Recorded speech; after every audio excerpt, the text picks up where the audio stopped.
What's up, guys? Welcome back to another PBA Tour video. This time we're at the US Open block number 4, which means 36 bowlers are trying to get to 24 bowlers. So I have 8 games to go from 34th to 24th, and then hopefully extend my tournament into 24 more games of match play. So let's get into it. 8 games, pattern's a little softer, so I might need a little bit more score today. But let's get into bowling and hopefully putting up some score these next 8 games.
Quick little break in the action, guys. We have a 20% off sale that we're running on the website. If you use code USOPEN just for the duration of this tournament, we're giving 20% off our merchandise website, thehousebowling.com. There's a link up top.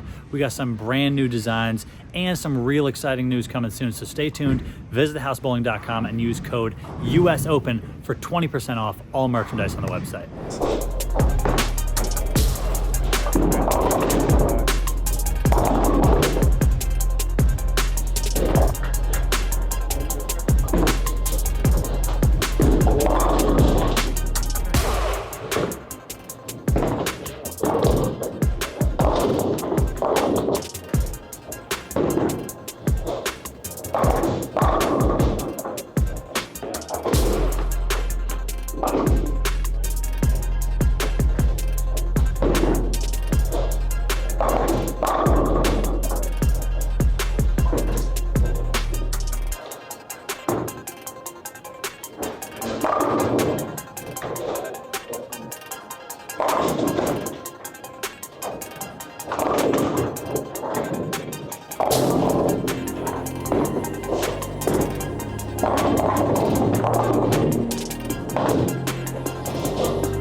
All right, so recapping my day today, it didn't go quite as planned for me. I think I chased a little bit of score when the scores were really low.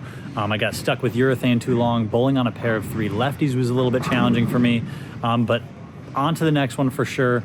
I just needed to be a little more focused, make a little bit better decisions, and I think switching to reactive earlier in the block, watching Matt Russo do it, I should have just noticed that that probably was the play, just a little earlier for me. I think I found a good look late. If it happened earlier, I might have given myself a chance to get into that top 24, but I'll take a top 36 in a major every day of the week. Hopefully next time it can be a little closer to the top spot, but for now, I'll take it. US Open cut made. Last year I missed this cut, and we bowled on the same patterns, so obviously I did something a little bit better, but for me today it was black hammer early, which I think was a mistake, and then later on in the day it was blue hammer and scorpion low flare, which I think should have been the play throughout the whole day. So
Thank you guys for watching and sticking along to the end. I appreciate you guys. And until the next one, peace.